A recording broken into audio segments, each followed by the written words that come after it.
Hey guys, another week of training underway. I sound a little weird because I had a little cold, but back on the mats. Just want to say good luck to everyone competing at Pans this week and this weekend. Just go out there and do it, man. Go do it. Have fun. I won't be there, but I just kind of want to just give some tips on how to just prepare for competitions and just the last few days before the competition is usually the hardest. And I just want to just help you guys get ready while you're out there. Number one thing I think you can do is just try and stay calm, stay relaxed. You don't want to just give into your nerves. You just want to just be relaxed and calm. If you're in California already, just enjoy the beach, have fun. Just enjoy that sun. Because it's kind of cold over here on the East Coast. It's cold out here, man. But if you're over in the West Coast in California or somewhere else, man, just enjoy it. Enjoy your friends. Just try to surround yourself with your friends and just have fun. Don't even worry about the competition in those last few days. Make sure your diet's on point. Make sure you're still eating healthy.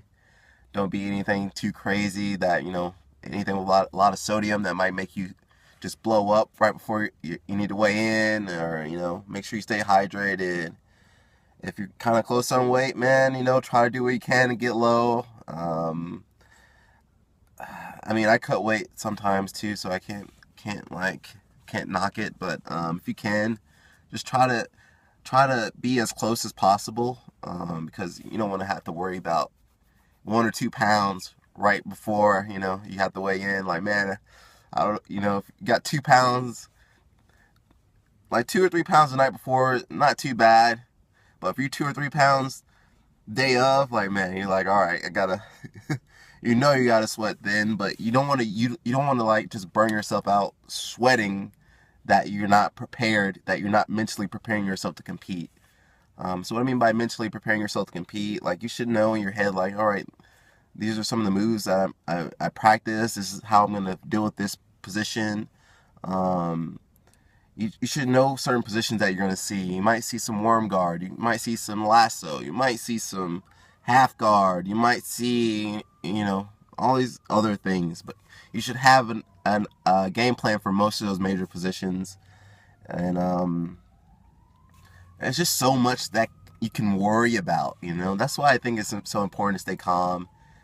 Because if you let yourself go down that rabbit hole, that wormhole, man, you'll worry about everything, but it won't, like, worrying won't make you better at jiu-jitsu. It's just gonna make you hesitate, which that's the worst thing that can happen to you. Is you know what to do, but like you're like second guessing yourself, and then, man, you're not able to do your jiu-jitsu. I see that a lot with a lot of people, even really good guys and girls. Like, they're so good and all their friends believe in them, but then they don't believe in themselves. And I always kind of took that as, man, I can't let people believe in me more than I believe in myself. So, man, you just gotta really believe in yourself, stay calm, and, man, just do your jiu-jitsu. And, even if you make a mistake, it's all right. Maybe you can. A lot of times you're gonna make a mistake, you have to readjust your move anyway. So don't worry about having perfect jiu-jitsu and looking good and being on, like, Flow Grappling or the IBJJF's website. Don't worry about that. That'll come if you're doing your jiu-jitsu well and you feel good. You're gonna do well. What else? Make sure you got your gis packed. I've ripped gis before and then not had backup gis, so make sure you have those backup gis ready. My black belts, make sure you got the blue and white gi, because if you get to like the quarterfinals or something and they're like, hey, you need a blue gi, and you don't have a blue gi, man, you're gonna have to go buy a blue gi or find a blue gi somewhere. So just have that prepared. Make sure you got some water on you. Stay hydrated as soon as you make weight. Like, man, just keep some water, maybe some bars, some bananas. Just have some supplies with you, just so you don't have to run around and rush. And again, it's gonna keep you calm if you know, hey, I got all my stuff with me in my book bag. I don't need to go anywhere. I can camp out. You're gonna feel so much better versus, hey, I gotta run and go find some water because my match is starting in 2 minutes. Um, Make sure your belt's like right. Make sure it's the right length. Make sure it's not old and tattered up. It looks cool when you're training, but when you're out there competing, you want to look good. Um, Make sure you got your nails cut and stuff like that, so you don't scratch people up like a Wolverine out there. Cause you know, man, that ain't fun. Um, Make sure you got your ID. So black belts, you need your ID. Well, everyone, I think it's important to keep that IBJJF ID just because you don't want to lose your your personal license. That sucks. Or your passport. So you know a lot of the international guys will show their passports and stuff. But man, I would not want to even risk losing that stuff. Especially if you're competing internationally. If you're coming from outside the U.S., like man, just it doesn't matter. Like they just need to see your name and your picture on there. So it could be anything. So I would not use my personal ID or my passport. Just keep those at home somewhere safe.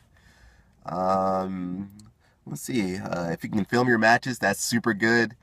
I mean, Flow Grappling does have exclusive rights to most of the tournaments. I would check on that first. Hold that one. What's some other tips I can help you guys? I think, man, just warm up. Get a good warm up. I would get there maybe an hour or a little bit more before, just so you never know what the schedule is going to be like. Sometimes they're running behind, but at the Pans they're pretty on, man. They know, like, you'll know, all right, I got 5.8 minutes to rest. So man, just get there early so you can warm up and man, just feel good about yourself, be loose, be relaxed.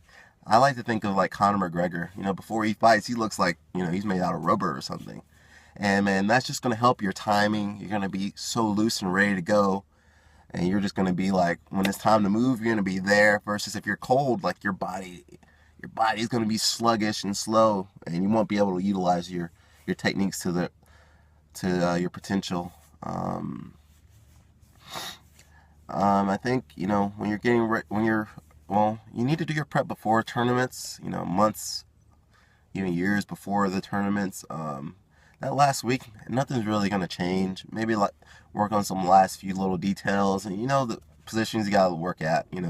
It's always like a lasso or something. Hey, make sure you can get out a lasso or whatever, foot lock or whatever. Just so your last minute details you can work on, but don't focus on learning any major new moves, because it's not gonna help you, man. You're not gonna be able to focus on that movement. You just want to reinforce what you already been working on, and man, even if the move's not that good, man, since you've been doing it so long, it's gonna be better for you to focus on that versus learning 100 other moves on how to get out of in one position. And just have fun. Go and enjoy the tournament. So that's the big thing with Pans and Worlds. It's like, man, you're competing against all these, really tough people, but man, it's so much fun just being in that environment, that atmosphere.